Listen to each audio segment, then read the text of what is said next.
The Bridgerton book series by Julia Quinn offers a detailed timeline of when each Bridgerton couple meets, falls in love, and marries, information that's sometimes hard to track from the Netflix show alone. Set during the Regency era, 1811 to 1820, the stories begin in 1813 with Daphne and Simon. The article outlines each Bridgerton sibling's birth year, along with those of their love interests, highlighting age gaps and differences from the show's adaptation. It then maps out when each couple first meets, from Simon and Daphne in 1813 to Gregory and Lucy in 1827. Some couples, like Benedict and Sophie or Eloise and Philip, have multi-year gaps or indirect beginnings, while others, like Colin and Penelope, don't fall in love until more than a decade after earlier pairs. Overall, the timeline shows how interconnected yet chronologically spread out the Bridgerton romances are across the 1810s and 1820s. Every Bridgerton couple's book timeline, the years they met, got married and more. Even when Bridgerton is in between seasons, it's safe to assume that the Swan team is still thinking about the Netflix show on the regular. When we're not reflecting on which couple had the best meet-cute or the steamiest love scene, we're rereading all of the Regency romance novels that the show is based on. Julia Quinn's book series is worth checking out for more reasons than one, especially if you want to gain a deeper understanding of the show. The Bridgerton timeline can be hard to keep track of if you're only watching the events unfold on screen. What year does each couple meet, and how much time does each book cover? And when do they get married, for that matter? There are some differences in the adaptation, of course, but also plenty of commonalities. As we prepare ourselves for Benedict, Luke Thompson, and Sophie's Yerenha love story, January needs to hurry up, we thought it was a good time to dive back into the books. In what time period does Bridgerton take place? The Duke and I, which follows Simon, Regine Page, and Daphne, Phoebe Dynevor, kicks off in 1813. The period is known in British history as the Regency era, which lasted from 1811 to 1820. It gets its name because George, Prince of Wales, served as the country's regent when his father was mentally incapable. When was each Bridgerton sibling born? Thankfully, Quinn has a nifty family tree on her website, so you don't have to check every book for a refresher. Anthony, Jonathan Bailey, was born in 1784. That makes him the eldest Bridgerton sibling. Benedict came along 2 years later in 1786.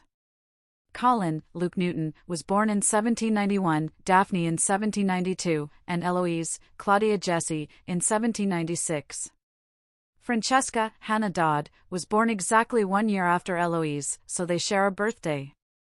Gregory, Will Tilston, and Hyacinth, Florence Hunt, the two youngest, were born in 1801 and 1803, respectively. When were the Bridgerton love interests born? Going in order of their appearance in the books, Simon was born in 1784, the same year as Anthony. Kate, Simone Ashley, Anthony's love interest, was born in 1793. That couple has a 9-year age gap, but Kate is aged up in the show.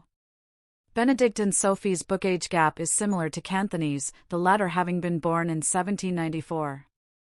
Colin and Penelope, Nicola Coughlan, are 5 years apart, the latter having been born in 1796. Eloise is 2 years younger than Sir Philip Crane, Chris Fulton, who was born in 1794. Michael Sterling, aka Michaela, played by Moss Ali Baduza, was born in 1791, 6 years before Francesca. Lucy, Gregory's love interest, was born in 1807, putting 6 years between them. Last but not least, Gareth was born in 1797. He's older than Hyacinth by 6 years. When does each Bridgerton couple meet? Simon and Daphne meet in 1813. Kate and Anthony's story begins exactly a year later. Benedict and Sophie's story is unique in that they're introduced in 1815 at the Bridgerton Masquerade Ball, but they don't meet again until 2 years later. Here's where the books really start to deviate from the show. Penelope and Colin technically meet as children, but they reunite after Colin's travels and fall in love in 1824. That's right, it's a full decade after Anthony and Kate meet. Not nearly as much time passes between seasons 2 and 3 of the Netflix show. Francesca and Michael's first meeting is also a bit tricky. Francesca had been married to Michael's cousin, John, Victor Ali, for 2 years before when he was Wicked unfolds. Michael meets his future bride shortly before she weds John, falling in love at first sight. That places their first meeting somewhere around 1818. In another complicated situation, Eloise and Philip don't technically meet until 1824, but they start exchanging letters about a year prior. Hyacinth and Gareth also know each other before their book takes place, but it's unclear exactly when they met for the first time. Hyacinth's been regularly reading to Gareth's grandmother, Lady Danbury, Adjoa Ando, when her book begins in 1825. Gregory and Lucy, on the other hand, don't have before their first interaction in 1827.